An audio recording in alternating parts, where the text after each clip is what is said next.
Segunda parte de La estafa. Capítulo 11. Ecos en la noche. Rebeca se durmió tarde. La entrevista con Sarocha se repetía en su mente como una canción sin letra. Su voz pausada, la forma en que no pidió clemencia, la manera en que sostenía la mirada, sin arrogancia pero sin miedo. Había visto muchas personas en esa sala, culpables, inocentes, cínicos, desesperados, pero nunca a alguien como ella. No dormía ya cuando Rebeca se metió en la cama. Su espalda le daba la bienvenida de siempre. Una frontera. El silencio entre ambos no era nuevo, pero esa noche se sintió más nítido, más definitivo. Cerró los ojos, y la soñó. Primero, fue un pasillo, largo, de paredes húmedas, sin ventanas. Al fondo, una luz tenue, y una figura de espaldas. Caminó hacia ella. Sus pies descalzos no hacían ruido. La figura giró la cabeza lentamente. Era Sarocha, vestía de blanco, descalza también, la piel iluminada por la luz difusa del lugar. Sus ojos no eran los mismos que en la sala de entrevistas, estaban cargados de algo más. Pena y deseo, claridad y sombra. ¿Dónde estoy?, preguntó Rebeca en el sueño. ¿Dónde siempre has querido estar?, respondió Sarocha sin moverse. Solo que no sabías cómo pedirlo, cómo hacerlo. La voz sonaba igual, pero con un eco más hondo, como si viniera de adentro, no de fuera. Rebeca sintió que quería tocarla, que tenía que hacerlo. No por necesidad física, sino por certeza, como si su piel pudiera confirmarle que aquello era real. Se acercó. Sarocha alzó la mano. Apenas un gesto. A veces, los juicios no ocurren en tribunales, susurró. A veces, ocurren aquí. Y le tocó el pecho con 2 dedos. El corazón de Rebeca latió con fuerza. Un estremecimiento la recorrió. No era miedo, era algo más primitivo, como si esa presencia despertara partes de sí que había olvidado o reprimido. ¿Quién eres para mí?, preguntó Rebeca, sintiendo que la pregunta venía de muy lejos. Sarocha sonrió apenas. Todavía no lo sabes. Despertó empapada en sudor. Eran las 3:12 a.m. La habitación estaba en silencio, pero su cuerpo temblaba. Non seguía dormido, ajeno a todo. Se llevó una mano al pecho. El corazón le golpeaba con fuerza, y en la garganta, una sensación extraña, como si hubiese estado a punto de llorar en el sueño o de rendirse. Se levantó, caminó al baño, se mojó la cara, y al mirarse al espejo, pensó, ¿pero qué me pasa con ella? No tenía respuesta. Pero esa noche, el nombre de Sarocha Chanquima dejó de ser solo un expediente. Se convirtió en una presencia. Capítulo 12. Una grieta en el muro. Rebeca entró en la sala de entrevistas con el rostro que usaba en los tribunales. Firme, sereno, inexpresivo. La noche anterior la había dejado alterada, pero no se permitió mostrarlo. Sarocha estaba ahí de nuevo, sentada con la misma calma, mismo gesto contenido, pero sus ojos, oscuros y atentos, se clavaron en los de Rebeca con un matiz distinto. Había algo que no estaba antes, una pregunta, o tal vez una decisión. Rebeca se sentó sin decir nada durante unos segundos, solo la observó, y esta vez, no sintió que tenía el control de la sala. Tengo algo que decir, dijo Sarocha. No era una confesión, era una elección. Rebeca asintió, encendió la grabadora. Adelante. Sarocha entrelazó los dedos sobre la mesa. No miró a la fiscal, miró un punto detrás de ella, como si lo que iba a decir no se dirigiera a Rebeca, sino a sí misma. No pedí estar en finanzas, empezó. Me dieron ese cargo como parte de un acuerdo, uno que no firmé con mi mano, pero que me impusieron con mi silencio. ¿Acuerdo con quién?, Rebeca preguntó con suavidad.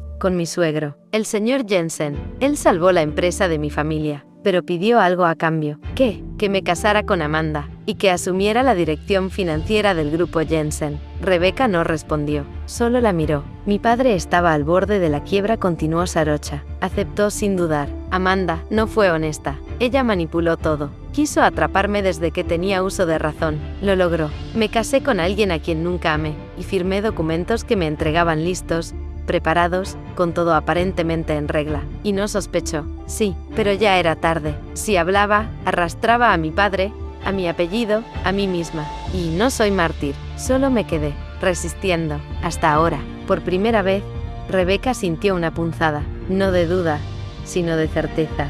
Esa mujer estaba diciendo la verdad. No toda quizás, pero una parte crucial. Y lo hacía sin buscar excusas, sin lágrimas, sin escapar. Solo lo decía porque ya no podía callarlo más. ¿Tiene pruebas?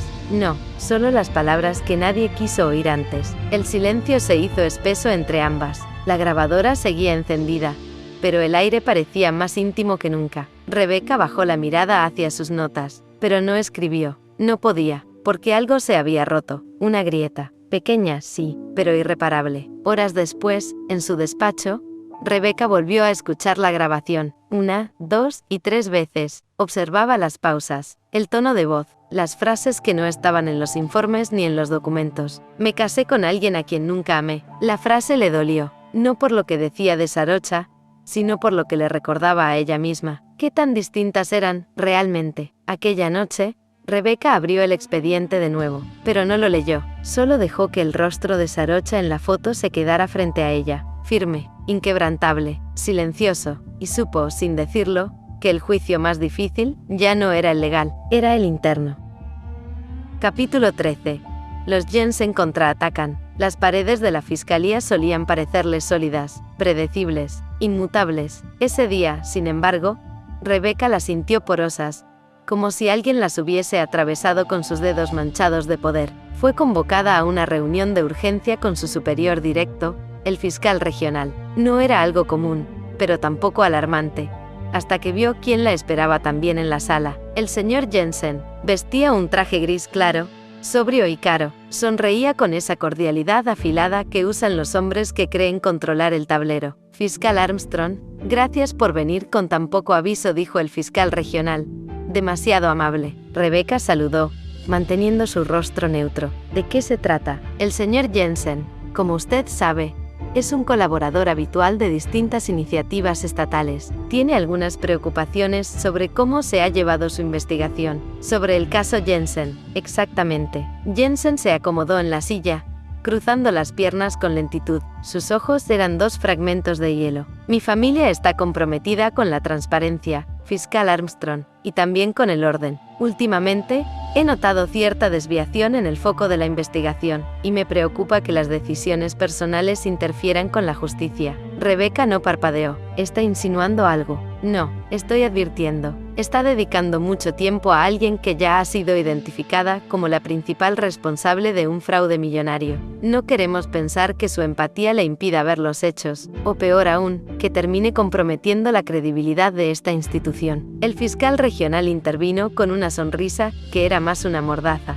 Solo te pedimos, Rebecca, que sigas el protocolo, y que no te distraigas con detalles menores. Como sabes, el señor Jensen tiene mucha influencia en los círculos de decisión. No era una sugerencia, era un mensaje. Rebecca salió de la sala con las manos heladas. El pasillo parecía más largo que de costumbre. Cada paso retumbaba en su pecho. Sabía lo que acababa de pasar. Era una advertencia envuelta en cortesía, una amenaza decorada con flores. Y sin embargo, lo que más le perturbó no fue el intento de intimidarla, sino su propia reacción, porque no pensaba retroceder. Algo en ella, en su instinto, en su piel, en su mirada le gritaba que Sarocha no era culpable, no como ellos decían, no como querían que lo creyera, y si eso significaba cruzar una línea invisible, estaba dispuesta. No era amor, aún no, pero era fe, una forma peligrosa de fe. Esa noche, cuando Non intentó hablarle de tratamientos de fertilidad, Rebecca apenas lo escuchó. Su mente estaba en otra parte, en otro rostro, en otra verdad, y cuando se fue a dormir, una sola frase flotó entre los pliegues de su almohada. No quieren que vea la verdad, porque si la veo, no podrán controlarme. Capítulo 14. Pistas de la traición. Rebecca Armstrong había aprendido a leer entre líneas, a distinguir lo que no estaba escrito, pero esta vez, lo encontró en palabras directas, frías, cínicas, y ocultas en un archivo mal indexado. Llevaba 3 horas revisando respaldos internos del servidor de la empresa Ensen. No tenía la orden para hacerlo, pero algo la empujaba, el miedo quizá, o esa inquietud que crece cuando la verdad no encaja con el relato oficial. Fue entonces cuando lo vio. Un correo archivado bajo un nombre genérico, sin asunto claro. Lo abrió. dr.jensen@jensen-group.com para amanda.jensen@jensen-group.com. Fecha: 11 de junio de 2025. Amanda, deja que Sarocha firme. No hará preguntas, no sabe leer esos balances en profundidad. Si algo salta, el escudo será ella. Recuerda lo que está en juego. Su padre también tiene las manos atadas. Esto nos da al menos 2 años de margen. Después ya veremos. Rebeca se quedó inmóvil. La sangre le retumbó en las sienes. Ahí estaba. Frío, cruel, previsor, una trampa escrita en lenguaje corporativo, una sentencia firmada por quienes juraban ser familia. No lo descargó, no aún. Copió el número de archivo, la ruta a la hora, cerró la carpeta, respiró hondo. El siguiente paso la podía poner en riesgo, ya no solo profesionalmente, esto era dinamita, y sin embargo, no podía ignorarlo. En su departamento, Rebeca apenas escuchó a Non hablar sobre la visita de su madre, sobre la cena que no debían posponer, sobre la conversación pendiente. Ella solo pensaba en ese correo, en el lenguaje preciso, en lo que no decía, y que gritaba entre líneas. Pensaba también en Sarocha, en sus silencios, en esa forma que tenía de no suplicar, de no defenderse, como si ya se hubiera resignado a cargar culpas ajenas, como si no esperara que nadie creyera en ella, hasta ahora, porque ahora, alguien creía, y no por fe ciega, sino por pruebas, por hechos. Esa noche, Rebeca se sentó frente a su laptop.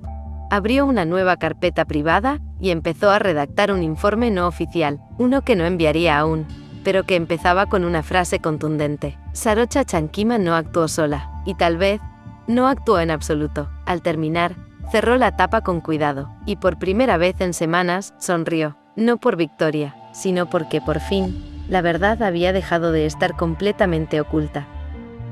Capítulo 15.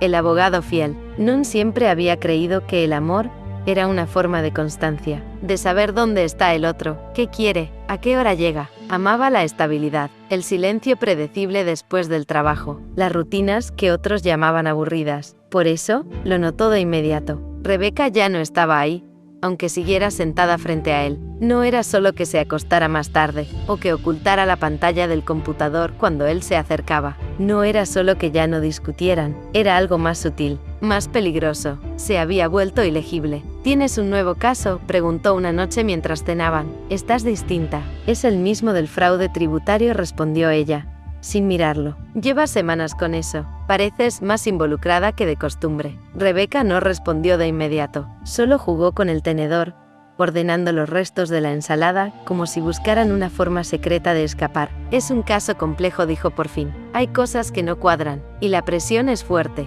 Non asintió, pero sus ojos no parpadeaban. ¿Tiene nombre esa presión? Ella alzó la vista. Hubo un segundo de silencio tenso. El señor Jensen respondió, sincera, pero no del todo. Está más metido en esto de lo que debería. Lo conozco. Es un tiburón con modales. Sí. Non tomó un sorbo de vino. La copa tembló apenas entre sus dedos. Solo quiero saber si estás bien, Rebeca. Últimamente te noto lejana, inquieta, como si tuvieras la mente en otro lugar. La tengo, respondió sin suavizar la frase. Estoy cansada de fingir que estoy cómoda en esta vida. El golpe fue seco. No gritó, no lloró, pero lo sintió como una grieta en el suelo. ¿Te refieres a nosotros? Rebeca bajó la mirada. No lo sé aún. Esa noche, Non la observó mientras ella dormía. Su rostro era suave bajo la luz del velador, pero su cuerpo estaba tenso. Incluso en el sueño, parecía en guardia. Él la amaba, o al menos creía hacerlo, pero lo que sentía ahora era otra cosa.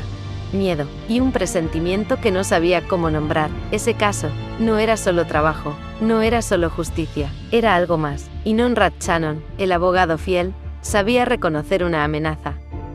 Capítulo 16. Rendijas de ternura. Era una entrevista más, al menos sobre el papel, una fiscal, una imputada, un protocolo, una mesa fría entre ambas. Pero esa tarde, algo se quebró. No entiendo por qué no intentas defenderte con más fuerza, dijo Rebeca, mientras cerraba el expediente. Su tono era más blando que de costumbre. Hay pruebas que te favorecen, y no pareces sorprendida. Sarocha se encogió de hombros, sin perder la mirada fija en la ventana del recinto. La sorpresa se acaba cuando la traición se vuelve rutina, dijo con voz tranquila, sin dramatismo. Rebeca no esperaba esa respuesta, ni ese tono. Era una herida vieja, no una recién abierta. ¿Tu esposa?, preguntó. No por deber, por otra cosa. Sarocha dudó apenas, luego asintió. Me eligió como quien elige una pieza de ajedrez. Fui útil para su juego, pero nunca fui suya, y ella lo sabía. El silencio cayó como una manta liviana, pero densa. ¿Y tú?, preguntó Sarocha de pronto. ¿Has elegido por miedo o obligación?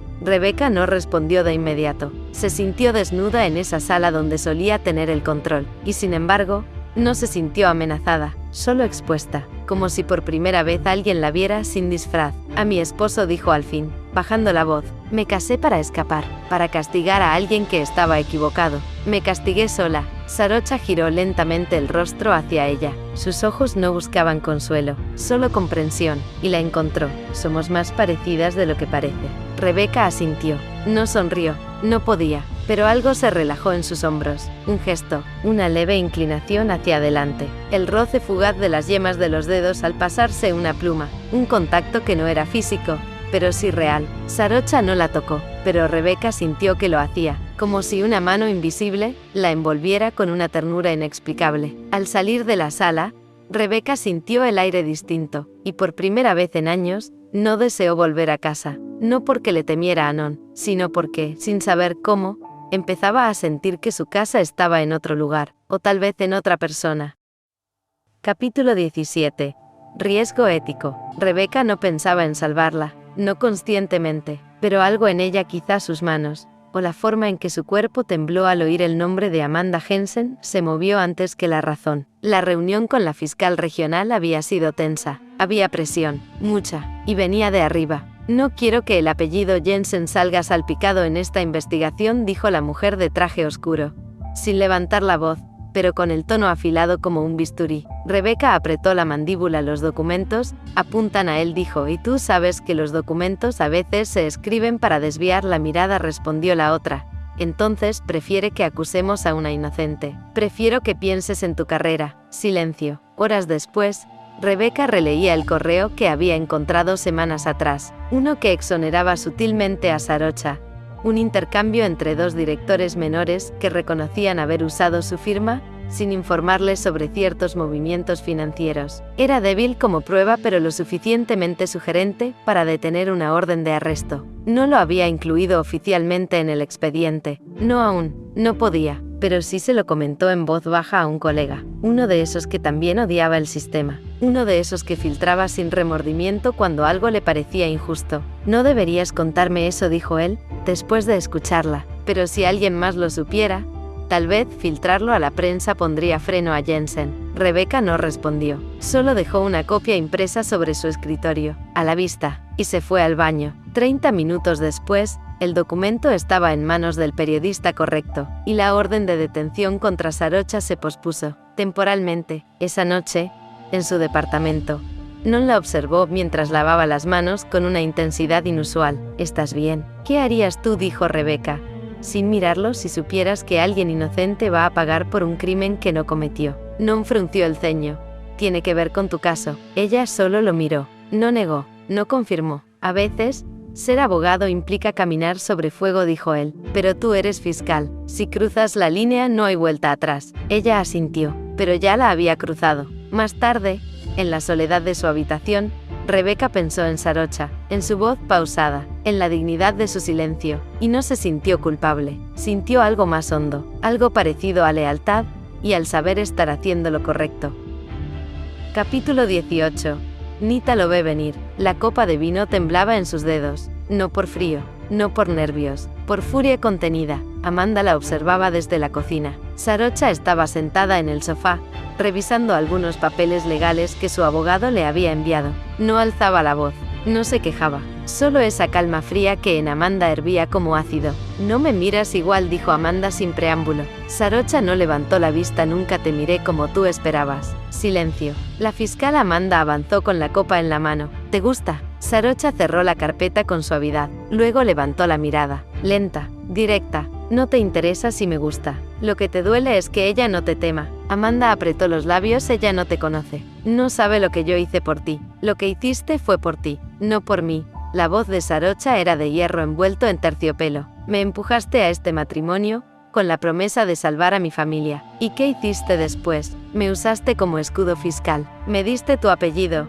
pero nunca tu honestidad. Te salvé de la ruina, gritó Amanda. Su copa se quebró contra el piso. El vino se esparció como sangre bajo la luz tenue del comedor. Sarocha no se inmutó. Me vendiste, Amanda, y tu padre fue el cliente. El silencio que siguió fue asfixiante. Amanda respiró hondo, como si intentara no ahogarse. Su rabia no era por lo que había perdido, sino por lo que nunca tuvo realmente. Ella te mira distinto. ¿Crees que no lo vi? Sarocha se incorporó. Caminó hasta ella, no con violencia, sino con ese paso firme que siempre le había resultado insoportable. ¿Y tú? ¿Te has mirado alguna vez? ¿Has visto lo que eres capaz de hacer por mantener el control? Amanda tragó saliva. No respondió. Yo no soy tuya, Amanda. Nunca lo fui. Y entonces, la frase que cambió todo. Pero ella sí podría hacerme sentir libre. La noche cerró con puertas que no se cerraron. Amanda no durmió. Sarocha tampoco. Una por rabia, la otra por miedo y deseo, porque por primera vez, Sarocha no temía que la odiaran, temía que Rebeca se alejara antes de conocerla del todo. Capítulo 19. La línea que no se cruza. La sala de entrevistas estaba vacía cuando Rebeca entró. Vacía, excepto por ella. Sarocha estaba sentada, las manos unidas, la espalda erguida, pero sus ojos no estaban en el presente, estaban lejos, humedecidos por algo que no podía ni quería borrar. Rebeca se detuvo, cerró la puerta con suavidad. No esperaba verla hoy, dijo Sarocha, sin alzar la voz, como si sus palabras fueran un vidrio delgado a punto de romperse. Rebeca dejó sus documentos sobre la mesa, tampoco yo, pero después de lo del correo filtrado, la fiscalía decidió que necesitábamos otra ronda de preguntas, una mentira a medias, una excusa. La verdad era que la necesitaba ver, porque anoche, al cerrar los ojos, la cara que se formó entre sueños no fue la de Non, fue la de Sarocha, con el cabello suelto y una lágrima que no sabía si era suya, o de Rebeca misma. Sarocha no habló de inmediato, simplemente bajó la mirada, y por primera vez desde que Rebeca la conocía, su compostura se quebró. Una lágrima descendió sin pedir permiso, sin orgullo, sin máscara, y entonces, Rebeca sintió algo que no esperaba, el impulso de tocarla, de cruzar la mesa, de inclinarse hacia adelante, de acariciarle el rostro con la yema de los dedos y decirle: no estás sola, yo estoy aquí. Pero no lo hizo.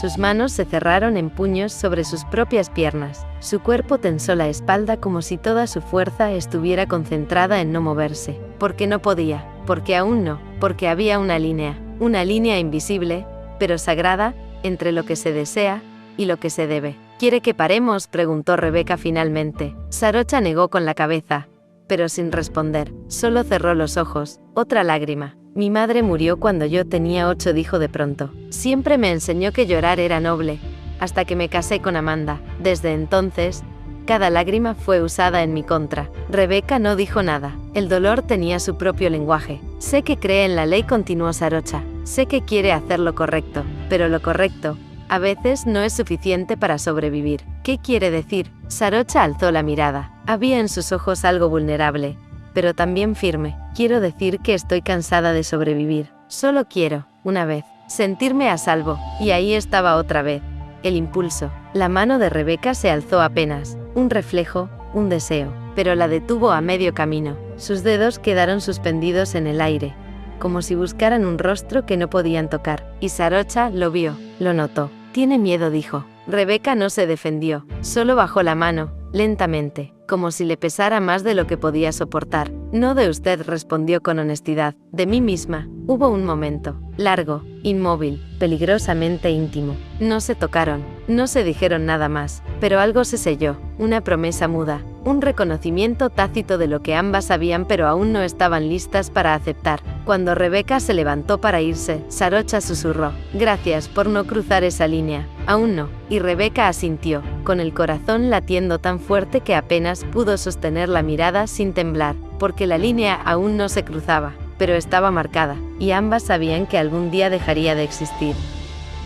Capítulo 20.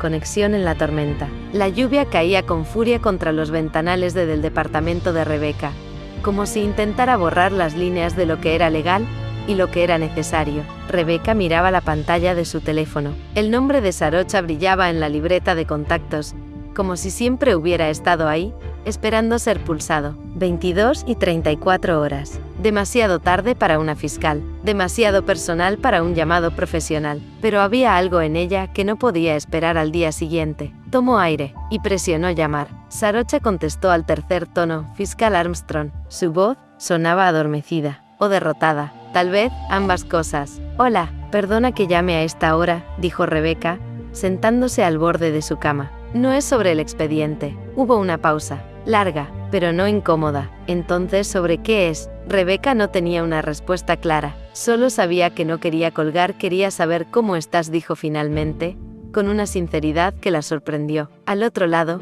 Sarocha suspiró. Eso no me lo preguntan hace mucho. La conversación comenzó como quien camina descalza sobre cristales, tensa, cuidada, con miedo de romper algo que aún no se ha construido. Hablaron del clima, de la tormenta que no cesaba, del café que a veces sabía mejor si era robado de la sala de reuniones, de lo extraño que era vivir vidas tan distintas y sentir, de repente, que se compartía una habitación invisible en medio de la noche. Y después, como una grieta que se abre sin permiso, la voz de Sarocha cambió de tono. Hoy Amanda me dijo que sueña con tener un hijo. ¿Y tú?, preguntó Rebeca, sin pensar. Yo sueño con silencio, con paz, con una mañana sin miedo a que alguien use mi cuerpo, mi nombre, mi firma para sus propios fines. Rebeca cerró los ojos, sintió una punzada en el pecho, como si ambas estuvieran de pie frente a espejos distintos, pero reflejando el mismo vacío. No quiere un hijo, también dijo en voz baja. Hace años insiste. Yo simplemente no puedo imaginarme trayendo algo al mundo si no es desde el amor. Y el amor no vive aquí hace mucho. Sarocha guardó silencio. Pero esa clase de silencio que escucha, que contiene, que abraza. Una hora pasó. Rebeca ya no estaba sentada en la cama. Se había deslizado hasta el suelo, la espalda apoyada en la pared, el teléfono pegado a la oreja, como si del otro lado no hubiera una acusada, sino una presencia que la sostenía. ¿Y cuándo fue la última vez que fuiste feliz?, preguntó Sarocha, en un momento en que la tormenta fuera parecía haber bajado su ritmo. Rebeca lo pensó. Tal vez cuando entré a Derecho. Sentí que al fin tomaba una decisión, solo por mí. Fue una felicidad intensa y breve. Luego vino la culpa por alejarme de mi padre, las discusiones, la adultez, supongo. Es curioso. Yo sentí algo parecido la primera vez que dije no en una reunión, a pesar de saber que Amanda me haría pagar el precio. Pero durante 5 segundos, fui libre. Y ahora estoy pagando el precio. Ambas rieron. No fue una risa feliz, fue una risa compartida, cansada, casi cómplice. Ya era la 1:08 de la madrugada, cuando la conversación tomó un giro más íntimo, no explícito, sutil, pero cargado de una tensión que se deslizaba entre palabras. Me sorprende que me hayas llamado, confesó Sarocha. A mí también, respondió Rebeca, pero no podía dejar de pensar en ti, en tus ojos hoy, en cómo te contuviste, cuando yo misma no supe cómo hacerlo. Sarocha no respondió de inmediato, pero su voz llegó, más baja, casi un susurro. Yo también pienso en ti. A veces cuando cierro los ojos, siento que hay alguien tocándome sin tocarme, y no me asusta. Rebeca sintió un escalofrío, no de miedo, de reconocimiento. No quiero cruzar una línea, dijo con voz baja, pero hay noches como esta en que me pregunto si ya la crucé sin darme cuenta. Quizás, respondió Sarocha, o quizás estamos caminando sobre ella, una al lado de la otra, esperando que alguna tormenta nos empuje hacia el mismo lado. El silencio volvió, pero fue distinto. Esta vez, fue una pausa que latía. No dijeron más. No se despidieron con promesas ni con excusas. Solo dejaron el teléfono conectado, el sonido suave de la respiración del otro lado como un ancla, como un consuelo. A las 2:02, Rebeca colgó sin ruido. Se quedó en la oscuridad, la cabeza contra la pared, con la sensación de que algo invisible había cambiado, porque esa noche no se tocaron, no compartieron piel, ni labios, ni tiempo físico, pero se tocaron algo más, y cuando durmió, por fin, soñó con una mujer sin cadenas, una mujer que la miraba desde la tormenta, y que, sin hablar, le ofrecía su mano. No olvides seguir el canal, suscribirte, darle me gusta, y seguir disfrutando de la historia.